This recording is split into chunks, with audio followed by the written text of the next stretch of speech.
Inertia पढ़ रहे हैं 11 का पार्ट 2 है ये। इसमें इनर्शिया का मीनिंग क्या है ये जान लीजिए। वस्तु का वह गुण जिसके कारण वह अपनी अवस्था परिवर्तन का विरोध करता है। अवस्था परिवर्तन का मतलब आपको समझ में आ रहा होगा कि अवस्था का जो परिवर्तन है वो हमारे यहाँ 3 तरह के अवस्था परिवर्तन वस्तु में कर लेती हैं, जैसे विरामावस्था, गति अवस्था, है ना, दिशा अवस्था। तो ये सब इसकी 3 अवस्थाएं होती हैं। इन अवस्थाओं में अवस्था का परिवर्तन का विरोध अगर कोई वस्तु करता है तो उसी का यह गुण ही जड़त्व कहलाता है। तो सिंपल भाषा में ये कह सकते हैं कि वस्तुओं का गुण जिसके कारण वह अपनी अवस्था परिवर्तन का विरोध करता है उसे हम जड़त्व कहते हैं। तो इसमें वस्तु का वह गुण जिसके कारण वह अपनी अवस्था परिवर्तन का विरोध करता है उसे हम जड़त्व कहते हैं, इनर्शिया कहते हैं। तो वस्तु की याद रखिएगा, वस्तु का जड़त्व गुण जो आता है उसके द्रव्यमान के कारण आता है। वस्तु में जितना ज़्यादा द्रव्यमान होगा उस वस्तु का जड़त्व माप उतनी ज़्यादा होगी। यानी जड़त्व का जो माप है वो वस्तु के द्रव्यमान पर निर्भर करता है। ठीक है, आपको हमने लिख दिया है, जिस वस्तु का द्रव्यमान अधिक होगा उसका जड़त्व भी अधिक होगा। यहाँ देखिए जड़त्व के प्रकार होंगे अवस्था के आधार पर, अवस्था परिवर्तन के आधार पर उसके जड़त्व के 3 प्रकार होते हैं। जो दिख रहा है आपको, देखिए, inertia of rest, inertia of motion और inertia of direction. Inertia of rest मतलब विरामावस्था का जड़त्व, इनर्शिया ऑफ मोशन मतलब गति जड़त्व, और इनर्शिया ऑफ डायरेक्शन यानी दिशा जड़त्व। ये 3 तरह का जड़त्व पाया जाता है, यह जड़त्व की क्रिया होती है। ठीक है, अब देखिए कि इनर्शिया ऑफ रेस्ट क्या है, यानी विराम जड़त्व किसे कहते हैं। तो किसी वस्तु का वह गुण जिसके कारण वह अपनी विरामावस्था का विरोध करता है, यानी विराम में रहता है तो विरामावस्था का वो विरोध करता है। जैसे मान लीजिए कि कोई वस्तु है 10 kg का, तो इस वस्तु को गति में लाने के लिए कम से कम 100 न्यूटन का बल लगाना पड़ेगा, या अगर वस्तु यही 100 kg का हो जाए तो 1000 न्यूटन का बल लगाना पड़ेगा। तो ये है उसका जड़त्व की माप, यानी जो 1000 न्यूटन लग जा रहा है 100 पे, 10 पे 100 न्यूटन का लग रहा है, यही उसकी क्या कहलाएगा, माप कहलाएगा, जड़त्व माप कहलाता है। तो विरामावस्था का विरोध करती है तो वस्तु के इस गुण को हम क्या कहते हैं, विराम जड़त्व कहते हैं। ठीक है, अब जैसे इसमें एग्जाम्पल हम दे रहे हैं, रेल या बस में एकाएक गति के कारण यात्री पीछे गिर जाता है। जैसे मान लीजिए गाड़ी में कोई व्यक्ति बैठा हुआ है, ठीक है, और जैसे ही गाड़ी विराम से चलना स्टार्ट करती है तो आदमी पीछे की तरफ गिर जाता है।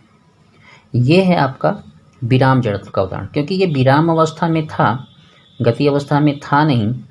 तो जब गाड़ी एकाएक चल दी तो अपने विरामावस्था का विरोध करने के लिए वो पीछे की तरफ गिर जाता है। वो नहीं चाहता है कि हम आगे जाएं, इसलिए वो पीछे हटता है। पेड़ को हिलाने पर फल टूट जाते हैं। पेड़ पर जो फल लटके रहते हैं वो सब के सब आपके विराम स्थिति में होते हैं। हिलाने के बाद गति अवस्था आती है, गति अवस्था को विरोध करने के लिए ही फल डाली से टूट जाता है। बंदूक से गोली अगर निकलती है, शीशे पर गिरा जाती है, अगर गोली का वेग तेज है तो बिना शीशा टूटे ही उसमें छेद बन जाता है, वहाँ से गोली पास कर जाती है। ठीक है, और एक चीज़ और भी देखिए, एक प्रैक्टिकल आप कर सकते हैं इसको, कि एक ग्लास रख लें और उसके ऊपर एक पेपर रख लें, उस पर सिक्का रख लें। पेपर को एकाएक तेज वेग से खींच देने पर ये जो सिक्का है वो गिलास के अंदर गिर जाता है। ये विराम जड़त्व का उदाहरण है, क्योंकि ये विरामावस्था में होता है और जब हम ये पेपर को खींचते हैं तब वो सिक्का उस स्थिति में गति में नहीं आ पाता, कागज़ निकल जाने के बाद वो ग्लास में गिर जाता है। उसके बाद का आप देखिए गतिक जड़त्व है, इनर्शिया ऑफ मोशन। तो उस जैसे विरामा में था वैसे इसमें भी है। वस्तु का वह गुण जिसके कारण वो अपनी गति अवस्था का विरोध करता है, यानी गति अवस्था का विरोध मतलब गति में है तो डायरेक्ट विरामावस्था में आना नहीं चाहता, उसे हम कहते हैं गतिक जड़त्व। यानी वस्तु का वह गुण जिसके कारण वो अपनी गति अवस्था का विरोध करता है उसे गतिज जड़त्व कहते हैं। ठीक है। अब जैसे चलती ट्रेन है, ट्रेन में कोई व्यक्ति बैठा हुआ है और ट्रेन एकाएक जो है रुकती है तो वो आदमी आगे की तरफ गिरने लगता है। ये है एग्जाम्पल आपके गतिक जड़त्व का। चलती हुई गाड़ी से उतरते समय मनुष्य को कुछ दूर गति की दिशा में दौड़ना पड़ता है क्योंकि उसकी गति को बरकरार रखना। एकाएक अगर वो विराम अवस्था में आएगा तो गिर जाता है।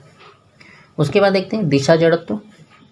तो वस्तु का वह गुण जिसके कारण वो अपनी दिशा का विरोध करता है। सभी लोग जो है गाड़ी या बस में बैठते हैं, जब गाड़ी बाएं मुड़ती है, जैसे ये सड़क है आपका, इस गाड़ी में आप बैठे हुए हैं, तो जैसे ही ये गाड़ी बाएं मुड़ती है तो इस पे जो सवार रहता है वो दाहिने मुड़ने लगता है। इसी को कहते हैं हम दिशा जड़त्व। ठीक है। गाड़ी के मडगार्ड लगाए जाते हैं, ठीक है ना, जिससे कि कीचड़ जो होगा, कीचड़ कण से बचाव हो सके। जब गाड़ी मुड़ने लगेगी तो कीचड़ तेज़ी से बाहर निकलते हैं जो गाड़ी को गंदी करते हैं। मडगार्ड लगा देने से वो कीचड़ क्या होते हैं, रुक जाते हैं। एक नोट है आपके लिए, द्रव्यमान अधिक होने पर जड़त्व अधिक होता है, द्रव्यमान कम होने पर जड़त्व कम होता है। किसी वस्तु का जितना द्रव्यमान होगा उसका जड़त्व की माप भी उतनी बड़ी हो जाएगी। ठीक है।